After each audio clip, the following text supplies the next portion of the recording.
रात के 12 बजे और बुलबुल के मोमोज। काशीपुर गांव वैसे तो शाम के 7 बजे ही सो जाता था, लेकिन पिछले 4 दिनों से गांव का नियम बदल गया था। वजह था बुलबुल। बुलबुल जो दिल्ली कमाने गया था, लेकिन वहां से पैसे नहीं, एक स्टीमर और एक लाल तीखी चटनी की रेसिपी लेकर आया था।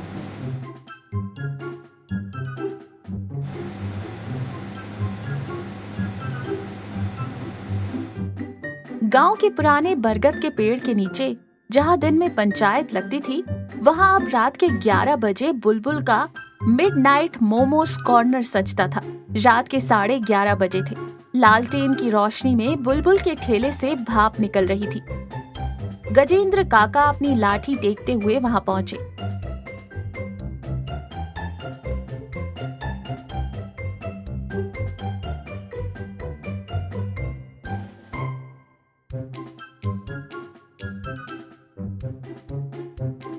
उनके पीछे डॉली चाची भी थी। अरे ओ बुलबुल, ये धुआं काहे कर रखा है रे इतनी रात गए? और ये डिब्बे में क्या उबाल रहा है? कपड़े धो रहा है क्या? अरे नहीं काका, ये मोमोज है, शहर की डिश है, बड़ी डिमांड है वहाँ। मोमोज? ये कैसा नाम हुआ? और ये सफेद सफेद क्या है? सच बता, तू आटा गीला करके उसकी लोई तो नहीं खिला रहा है हमें? गैस खत्म हो गई क्या, जो पकाया नहीं?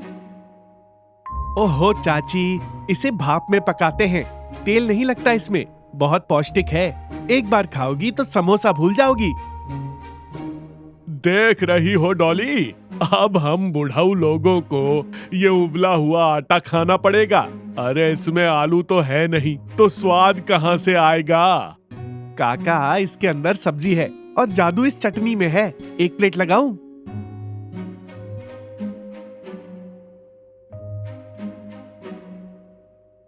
गजेंद्र काका ने नाना करते हुए एक मोमो मुंह में डाला। जैसे ही तीखी चटनी जीभ पर लगी, काका की आंखें बल्ब की तरह जल उठी। अरे ये तो तीखा है, पर रुकने का मन नहीं कर रहा। बुलबुल, 2 प्लेट और लगा। उस रात सिर्फ 3 लोग थे, लेकिन कहानी शुरू हो चुकी थी। तीसरे दिन तक खबर पूरे काशीपुर में फैल गई। रात के 12 बजते ही गांव के युवा और कुछ बुजुर्ग भी चोरी छिपे बरगद के पेड़ के पास जमा होने लगे। एक छोटी सी दावत जैसा माहौल बन गया। लोग घर से रोटियां खाकर आते, लेकिन मोमो का स्वाद चखने के लिए पेट में जगह बना ही लेते। तभी डॉली चाची, जो अब तक 2 प्लेट खा चुकी थी, ने एक नई थ्योरी पेश की। सुनो, तुम लोगों को पता है बुलबुल दुकान इतनी रात में क्यों खोलता है? भीड़ में सन्नाटा छा गया। एक लड़के ने पूछा, क्यों चाची? मैंने सुना है ये जो सफेद मोमोज हैं, ये भूतों को बहुत पसंद है। बुलबुल पहले भूतों को भोग लगाता है, इसीलिए इसका स्वाद इतना बढ़िया है, वरना उबले आटे में इतना स्वाद कैसे आएगा? धत पगली, कुछ भी बोलती है। बुलबुल तो दिन भर खेत में अपने बापू का हाथ बटाता है, इसलिए बेचारे को रात में ही दुकान लगाने का समय मिलता है।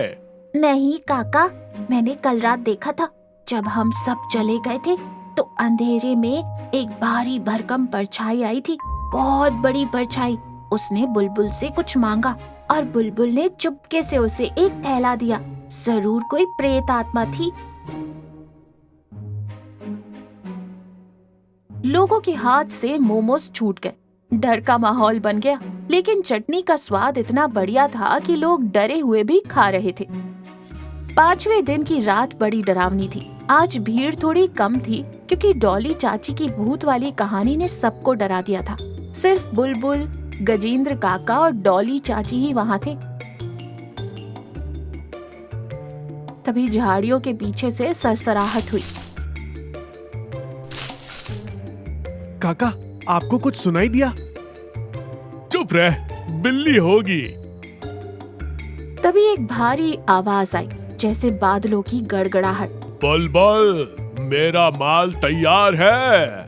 डॉली चाची ने अपनी साड़ी का पल्लू कस के पकड़ लिया। हे भगवान, आ गया वो राक्षस। मैंने कहा था ना।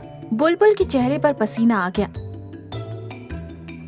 हाँ हाँ, तैयार है सरकार। झाड़ियों से एक विशाल आकृति बाहर निकली। उसने चेहरे पर गमछा लपेटा हुआ था। कद लगभग 6 फुट और शरीर ऐसा जैसे पत्थर का बना हो। वो परछाई सीधे ठेले के पास आई। डॉली चाची चीखने ही वाली थी कि गजेंद्र काका ने टॉर्च चला दी।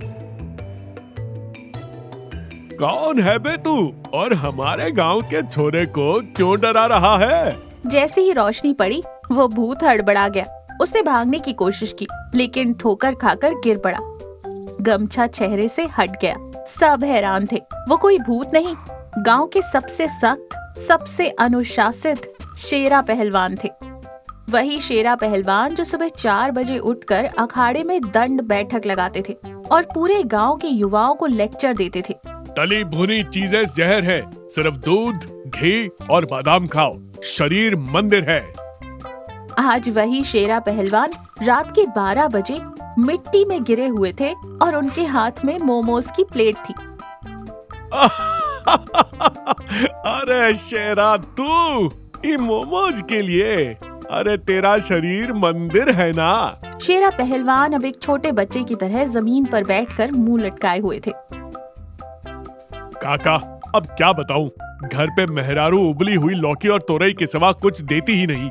कहती है पहलवान हो, डाइट पे रहो। जीभ अकुला गई थी यार। 4 दिन पहले खुशबू आई तो रहा नहीं गया, इसलिए रात को छुप कर आता हूँ। हाय राम, मैं इसे भूत समझ रही थी और ये तो भूखा पहलवान निकला। बुलबुल ने राहत की सांस ली और हंसने लगा। पहलवान जी, आप डरा ही दिए थे। मैं तो सोचा था सच में कोई वसूली करने आया है। आप दिन में आ जाया करो ना। अरे नहीं, दिन में आऊंगा तो मेरी इज्जत का क्या होगा? मेरे चेलों को पता चला कि गुरुजी मोमोज पेल रहे हैं तो वो कसरत छोड़ देंगे। माहौल एकदम हल्का हो गया।